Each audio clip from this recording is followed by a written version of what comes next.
এত রাত্রেবেলা কোথায় যাচ্ছ? তোমারে না কইলাম আমার বন্ধুরা তার পরিবার আইতেছে, ওদের রিসিভ করতে রিসোর্টে যাইতেছি। তোমার যাওয়ার কি দরকার? ম্যানেজারকে পাঠিয়ে দিলেই তো হয়। সাইম আর ফরিদ আমার ভালো বন্ধু, ম্যানেজারের না। এতই যদি ভালো ফ্রেন্ড হয় তোমার সাথে 13-14 বছর যোগাযোগ রাখেনি কেন? আরে আজব তো, আমিও তো 13-14 বছর তাদের সাথে কোনো যোগাযোগ রাখি না। যাই হোক, রাতে কখন আসবা? কখন ফিরমু তা তো জানি না, আর ওরা কখন রিসোর্টে আইবো সেটা তো জানি না। জীবনে অনেক মানুষ দেখেছি, কিন্তু তোমার মতো বন্ধু পাগল মানুষ দেখিনি। আজ এত বছর পর আমার পুরানা বন্ধুদের লগে দেখা হইব, মনের মধ্যে তো একটু পাগলামি কাজ করবই। আচ্ছা ঠিক আছে, সাবধানে যেও আর সাবধানে বাসায় ফিরে এসো। আচ্ছা ঠিক আছে, তুমি কোনো চিন্তা করো না, আর তুমি তাড়াতাড়ি ঘুমাই যাও।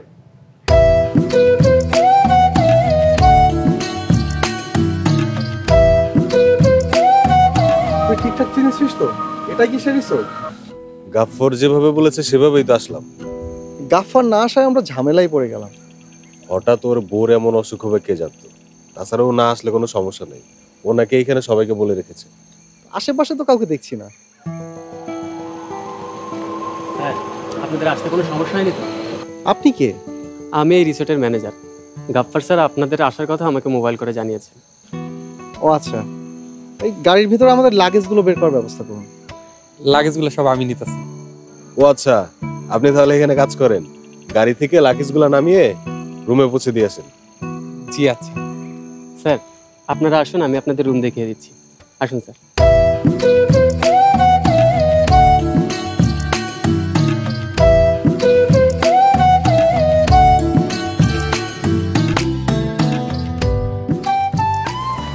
লাগেজগুলো সব এনেছো? সব আনা শেষ। খুব ভালো করেছো। আচ্ছা ঠিক আছে, তোমরা এখন যাও। স্যার, আপনাদের যখন যা লাগবে আমাদের বলবেন। আচ্ছা ঠিক আছে, শোনো, এই টাকাটা রাখো, এটা তোমাদের বকশিস। না না স্যার, বকশিশ লাগবে না, এটা তো আমাদের দায়িত্ব। তোরা মনে হয় আমার চিনতে পারিসনি, আমি শফিক। শফিক? কোন শফিক? এসএসসিতে একসাথে পড়তাম, তোরা এসএসসিতে এ প্লাস পাইলি, আমি তো পাশ করতেই পারলাম না। আরে আমি শফিক, আমার চিনতে পারতেছিস না? শফিক মানে ফিল্টু শফিক? ও মাই গড, আমরা তো কেউ তোকে চিনতেই পারি নাই। আমি কিন্তু দেখার সাথে সাথে ঠিকই তোদের চিনতে পারছি, তুই সায়েম আর তুই ফরিদ। আসলে অনেকদিন আগের কথা তো, তোর মুখটা প্রায় ভুলে গিয়েছিলাম। তুই কি এখন এখানে কাজ করিস? ওই আর কি, সবই আল্লাহর ইচ্ছা। তোকে পেয়ে ভালোই হয়েছে। আমরা যে কয়টা দিন এই রিসোর্টে আছি তুই আমাদের সাথে সাথেই থাকিস। প্রয়োজনে রিসোর্টের মালিকের সাথে কথা বললে তোকে আমাদের সাথে সবসময় থাকার রিকোয়েস্ট করব। আলাদা করে মালিককে বলতে হইব না, মালিক আমারে কইয়াই দিছে সবসময় তোদের সাথে থাকতে। জি স্যার, আপনাদের সহযোগিতায় আমরা দুইজন সবসময় পাশে থাকব। তাহলে তো খুবই ভালো হয়। এই নীলা শোনো, এই হচ্ছে শফিক, আমাদের কলেজ ফ্রেন্ড। আরে বেটা, কলেজ লাইফের ফ্রেন্ড বলছিস কেন? তুই স্কুল লাইফের ফ্রেন্ড।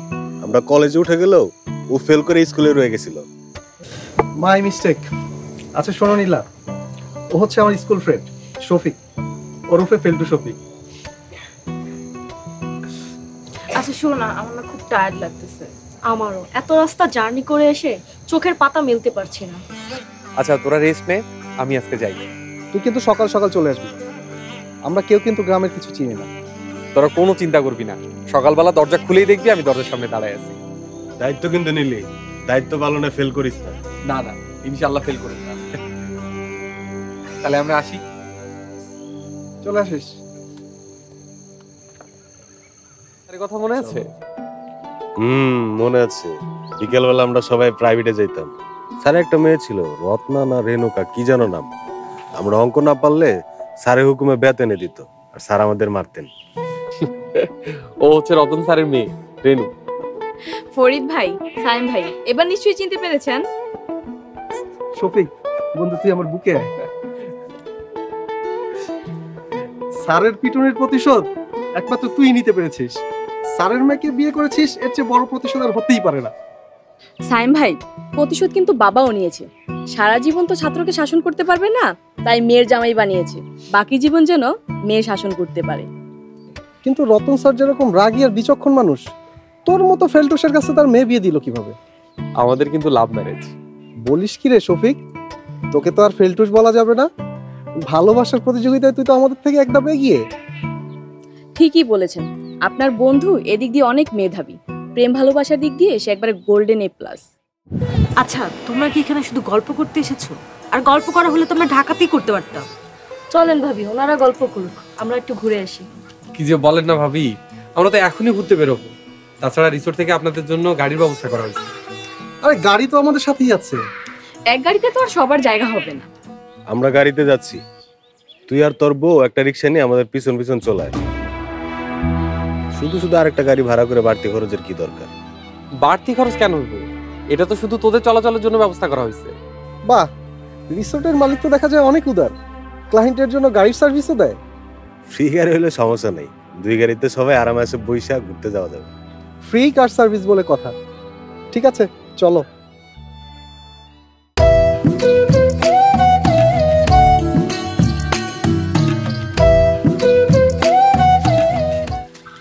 আচ্ছা, কি যেন নাম তোমার? আমার নাম রেনু। আমার না এখনো বিশ্বাস হচ্ছে না যে তুমি রতন স্যারের মেয়ে। বাবা এখনো আপনাদের কথা বলে। আপনাদের দুইজনের মতো মেধাবী ছাত্র বাবার কোনোদিন দেখেনি। স্যার সবসময় একটু বাড়িয়েই বলেন। আসলে স্যার অনেক সহজ সরল তো, তাই এমন বলেছে। স্যার অবশ্যই সহজ সরল, তা না হলে কি ওই ফেলটু শফিকের সাথে স্যারের মেয়ের বিয়ে হয়?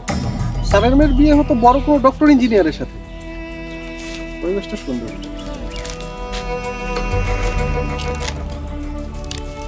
শফিক, গাড়িটা কি ছায়া রাখা হয়েছে? হ্যাঁ, আমি ড্রাইভার দুজনকে বলে দিচ্ছি গাড়ি যেন ছায়া পার্ক করে রেখে।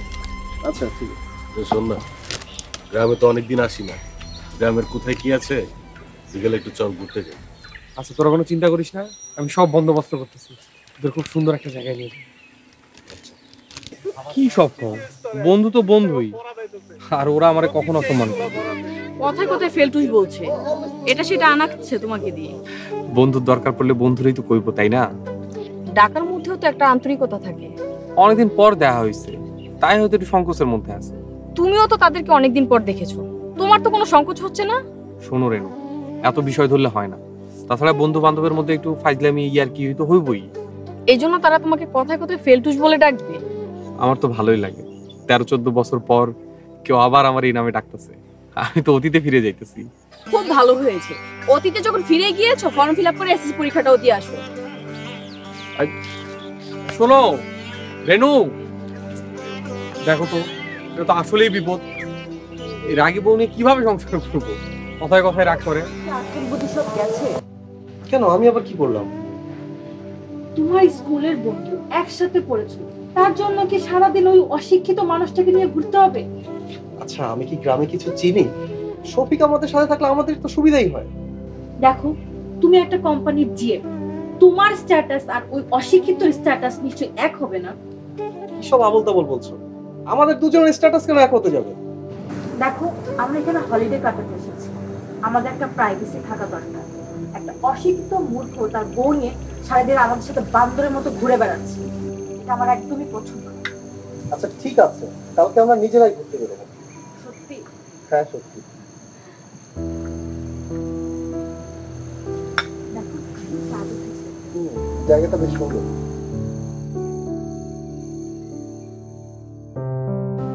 আমি কালকে তোমাদের সাথে যেতে পারবো না। কেন? আমার ক্লিনিকে কাজ আছে। আমার বন্ধু আর তার পরিবার এসে 2 দিনের লাইগা, এই 2টা দিন তুমি তোমার ক্লিনিক বন্ধ রাখতে পারবা না? জরুরি দরকার আছে, তাই বন্ধ রাখতে পারবো না। আমার তো মনে হইতেছে তুমি ইচ্ছা করে যাইতে চাইতেছো না। আরে না, মোটেও এমন কিছু না। দেখো রেনু, ফরিদা সাইম দুজনই শহরে পড়ালেখা করছে, আমাদের মন মানসিকতার সাথে ওদের মন মানসিকতা মিলবে না। তুমি ওদের আচরণে কিছু মনে করো। আমি কিছুই মনে করিনি, তবে তুমি যেন তোমার বন্ধুদের ব্যবহারে শেষ পর্যন্ত কষ্ট না পাও। আমার বন্ধুরা আমার কষ্ট দিব না। এই যে কিছুক্ষণ আগেই বললে তাদের মন মানসিকতার সাথে আমাদের মন মানসিকতা মিলবে না, তুমি তাদেরকে বন্ধু ভাবলেও তারা তো তোমাকে বন্ধু নাও ভাবতে পারে। ওরা যা খুশি ভাবে, ওরা এখনো আমার কাছে সেই ছোট্টবেলার স্কুল ফ্রেন্ড, আমার কলিজার বন্ধু। আচ্ছা শোনো, অনেক রাত হয়েছে, ঘুমায় পড়ো।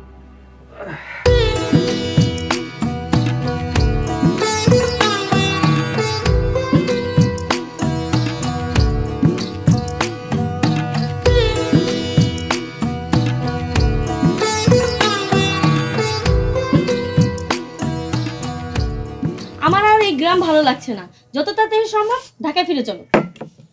একদিন না যেতে হাঁপিয়ে গেলে? গ্রামে মানুষ থাকে? গ্রাম কোথায়, আমরা তো রিসোর্টে থাকছি। এইটা রিসোর্ট মানলাম, কিন্তু বাইরে বের হলে তো সেই মাটির রাস্তা, গরু ছাগল হাঁস মুরগি এগুলোই তো চোখে পড়ে। আরে পাগলি, এগুলো তো গ্রামের সৌন্দর্য। আমার সৌন্দর্য দেখা শেষ, আমি ঢাকায় ফিরে যাব। সাইবার নীলা ভাবিকে রেখে আমরা যদি চলে যাই তাহলে বিষয়টা খারাপ দেখায়। এর উপর আবার উটকো ঝামেলা হিসেবে জুটেছে এক মূর্খ পাহারাদার। কার কথা বলছো? কে আবার? তোমার স্কুল লাইফের বন্ধু, সারা দিন আঠার মতো লেগে থাকে। আরে পাগলি, এতদিন পরে বন্ধুদের পেয়ে হয়তো একটু আবেগপ্রবণ হয়ে পড়েছে। গ্রামের মানুষের এসব আবেগ টাবেগ কিছুই না, শুধুমাত্র বকশিস পাওয়ার লোভে এত দুষ্ট দুষ্ট করে। আচ্ছা ঠিক আছে, কালকে থেকে আমরা নিজেরাই ঘুরতে যাব, কাউকে সাথে নিব না। মনে থাকে যেন।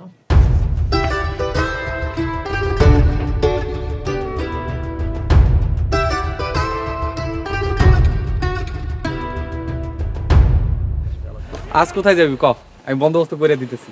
শফিক, আসলে আজকে আমি আর ফরিদ চাচ্ছিলাম আমরাই নিজেরা গ্রামটা ঘুরে দেখি। ঠিক আছে চল, আমি ঘুরে দেখাইতেছি। তোর আজ আমাদের সাথে যেতে হবে না, তুই বরং এইখানেই থাক। সবসময় আমাদের সাথে থাকলে আবার তোর মালিক উল্টা কিছু ভাবতে পারে। আরে মালিক কিছুই করব না। বন্ধু দেখ, আমরা চাই না যে আমাদের জন্য তোর চাকরির কোনো ঝামেলা হোক, তাই আজকে তুই এখানেই থাক, আমরা ঘুরে আসি। আরে কইলাম তো আমার চাকরির কোনো ঝামেলা হইব না। বাংলা বুঝিস না? তোকে থাকতে বলেছি, তুই থাক। আমরা কি বাচ্চা খোকা নাকি যে হারিয়ে যাব? তুই তোর কাজ কর আর আমাদেরকে আমাদের কাজ করতে দে। আচ্ছা তুই এক কাজ কর, বড় বোয়াল মাছ আর হাঁসের মাংস রান্না করার ব্যবস্থা কর। দুপুরে ফিরে এসে সবাই একসাথে লাঞ্চ করবো। আচ্ছা ঠিক আছে, চলো। আসসালামু আলাইকুম স্যার। আসসালামু আলাইকুম স্যার। ওয়ালাইকুম সালাম। স্যার আমাদেরকে চিনতে পেরেছেন? না তো বাবা। স্যার আমি সায়েম, 2003-এর ব্যাচ। স্যার আমি ফরিদ।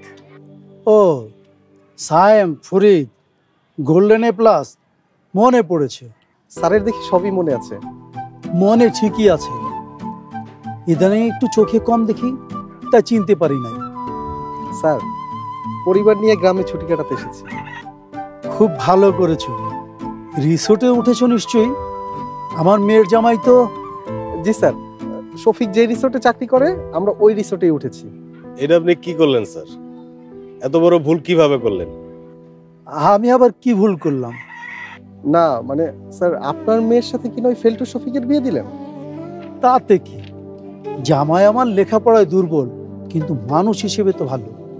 তারপরেও স্যার, আপনার মতো এমন নামডাকালা শিক্ষকের জামাই কিনা একটা ফেলটুস অশিক্ষিত। জন্ম মৃত্যু বিয়ে সবই আল্লাহর হাতে। তিনি যা করেছেন ভালোই করেছেন। স্যার একটা কথা থেকে ফিরছিলেন। স্কুল ছুটির পর বাচ্চাদের একটা কোচিং করে আসলাম। আহারে, এই বয়সে স্যারকে কয়টা টাকা আয়ের জন্য বাচ্চাদেরকে কোচিং করাইতে হচ্ছে। স্যারের কষ্ট আর কোনোদিন কমলো না রে। না না বাবা, টাকার জন্য না। গ্রামের যেসব বাবা মায়ের বাচ্চাদের প্রাইভেট পড়াবার সামর্থ্য নাই, তাদের জন্য আমার মেয়ে আর মেয়ের জামাই কোচিং ক্লাসের ব্যবস্থা করে দিয়েছে। সেখানেই বাচ্চাদের কোচিং করিয়ে আসলাম। স্যার স্কুলের বেতনের এই সামান্য টাকা আপনার সংসার চলে?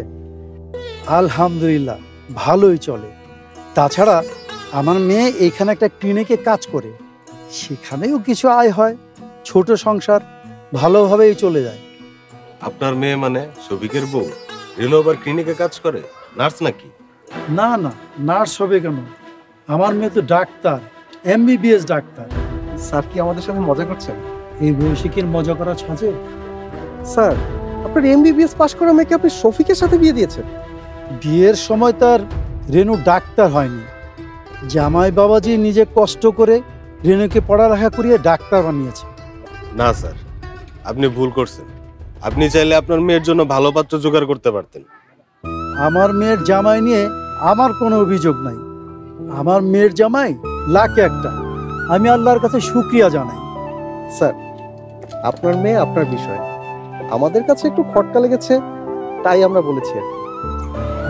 তাহলে এখন আসি, তোমরা পারলে বাসায় এসো, খুশি হবে। চেষ্টা করবো স্যার। আসসালামু আলাইকুম। ওয়ালাইকুম সালাম। কি ব্যাপার, একা একা দাঁড়ায় আছো যে? আজ ওনাদের সাথে যাওনি? সায়েম আর ফরিদ অনেক করে যাইতে কইলো, কিন্তু আমার এখানে তো কাম আছে, এই জন্য যাইতে পারি নাই।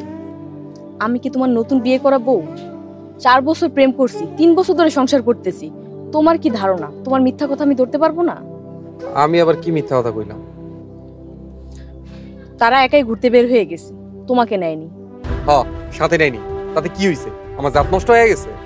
তুমি বোঝো না কেন? 13-14 বছর অনেক সময়, এতদিনে তাদের আরো অনেক বন্ধু বান্ধব হয়ে গেছে। তোমার এখন তারা বন্ধু নাও ভাবতে পারে। ওরা আমারে বন্ধু না ভাবুক, আমি তো ওদের বন্ধু ভাবি, আর আমার বন্ধু আমার কাছে মেহমান। জীবনটা এত সহজ সরল বানায় না। মানুষ জঙ্গলে গেলে সোজা গাছটাই কিন্তু আগে কাটে। বাবা, এত যে জ্ঞানের কথা কইতাছো, এই আমারে সহজ সরল পাইয়াই তো আমারে ভালোবাসছিলা। ওই যে একটু আগে সোজা গাছের কথা বললাম, সোজা গাছ পেয়ে আর দেরি করি নাই, ডাইরেক্ট কোপ মেরে দিছি। তাই না? জি তাই। এতদিন ভাবতাম তুই ফেলটুস আর অশিক্ষিত, এখন তো তুই দেখছি রীতিমতো স্বার্থপর। আমি আবার কি করব? তুই নিজে অশিক্ষিত হয়ে একটা মেধাবী মেয়ের উজ্জ্বল ভবিষ্যৎ এভাবে নষ্ট করে দিলি। তোর বউ একজন পাশ করা ডাক্তার, আর সে কিনা গ্রামে একটা নর্মাল ক্লিনিক চালায়। আমি ওর ইচ্ছার বিরুদ্ধে কিছু করি নাই, আর ক্লিনিকটা এই দিতে চাইছিল। এখানে রোগী দেখে কয় টাকা আয় করবে? গ্রামের মানুষ চিকিৎসা শেষে ভিজিটের বদলে লাউ, কুমড়া, হাঁস মুরগি দিয়ে যায়। আমার বউ এটাতেই খুশি। শোন শফিক, আমি আর ফরিদ সিদ্ধান্ত নিয়েছি তোকে ঢাকায় নিয়ে যাব। ঢাকায় আমাদের অনেক পরিচিত বন্ধু বান্ধব আছে, কাউকে না কাউকে বললে তোকে একটা কেয়ারটেকার অথবা দপ্তরের চাকরি ঠিক করে দিতে পারবো। শুধু কেউ জিজ্ঞেস করলে তুই বলবি তুই আমাদের গ্রামের লোক। তুই যে আমাদের বন্ধু এটা বলার দরকার নাই।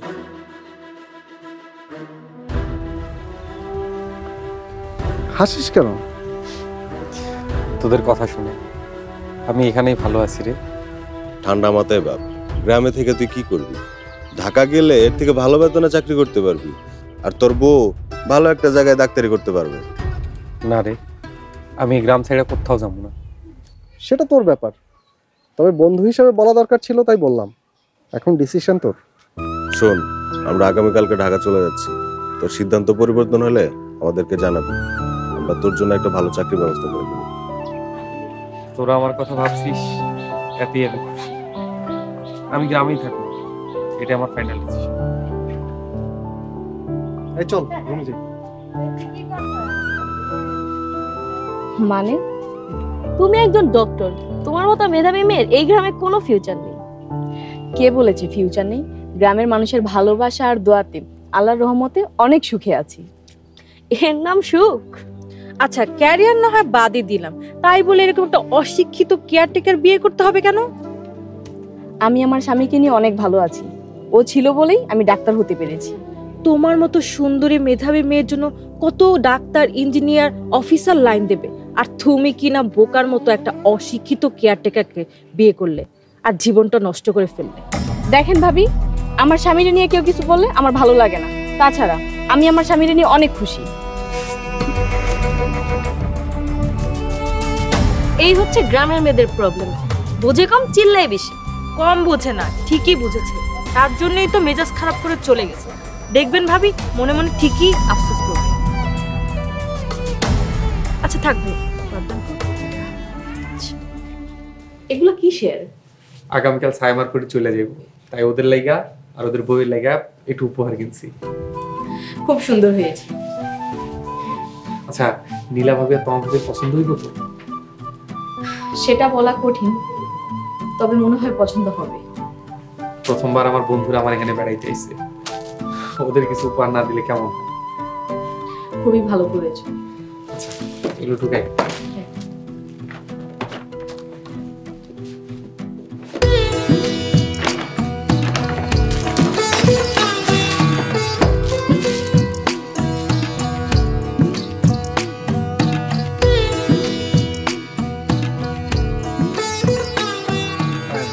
এটা তোর লাইগা ফরিদ, এটা তোর লাইগা।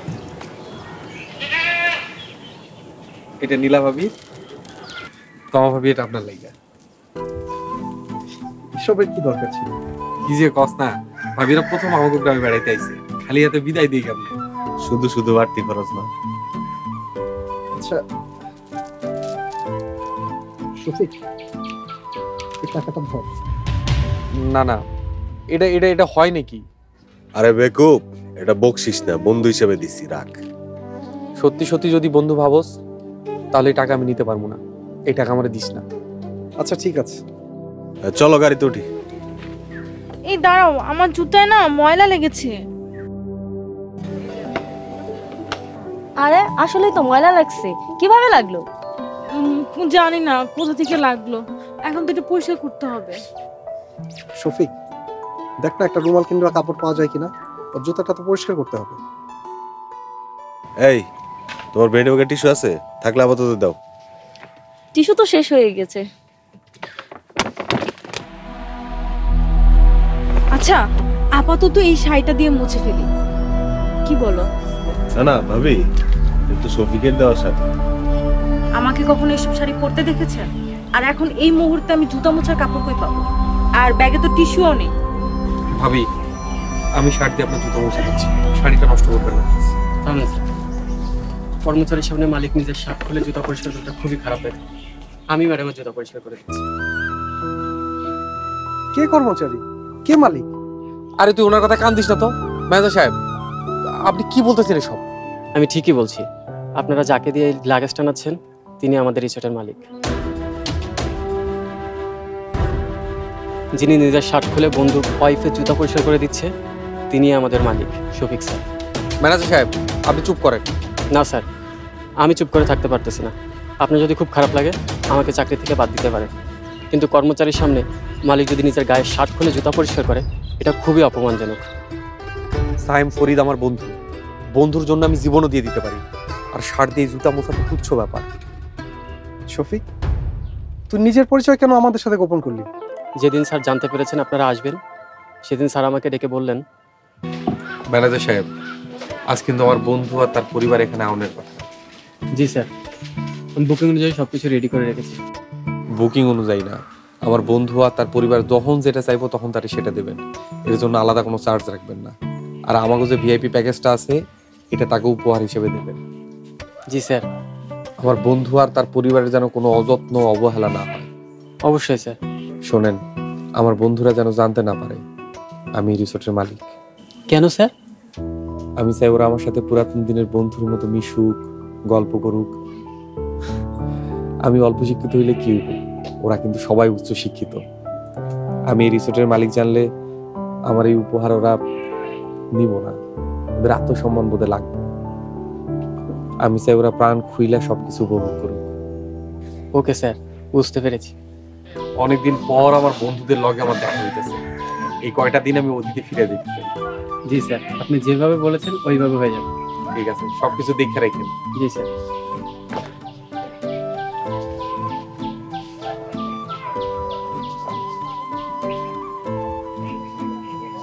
সেদিন থেকে স্যার আপনাদের সাথে কেয়ারটেকারের মতো মিশেছেন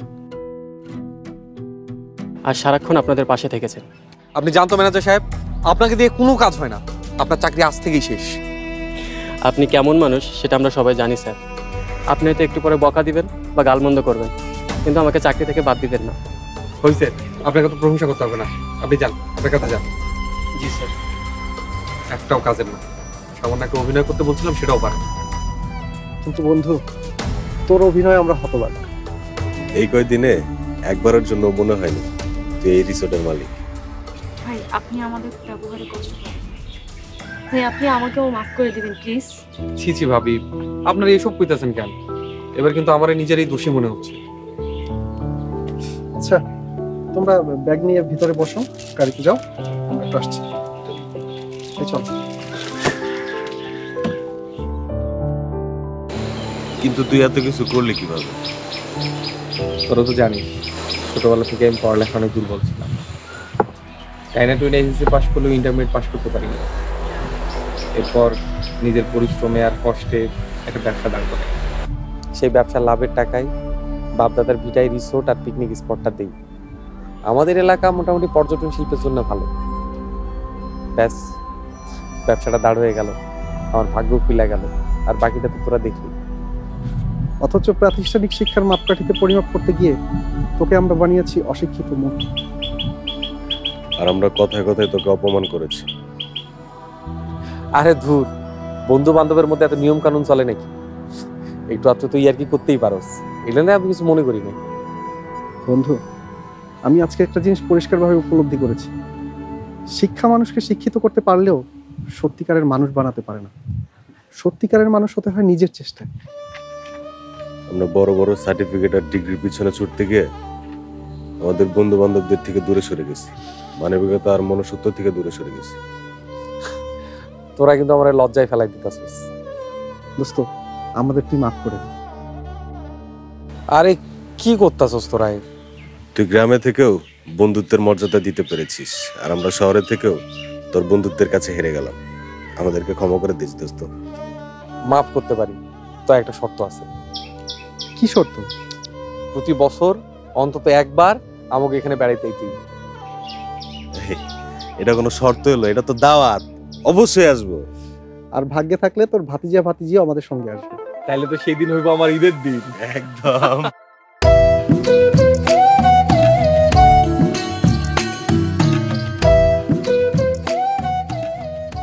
একজন মানুষ অশিক্ষিত হলেই সে মূর্খ নয়। পাঠ্যপুস্তকের বিদ্যা একটা মানুষকে শিক্ষিত করতে পারে, কিন্তু স্বশিক্ষিত করতে পারে না। সুতরাং স্বশিক্ষিত হতে হলে প্রয়োজন মূল্যবোধ, ধর্মীয়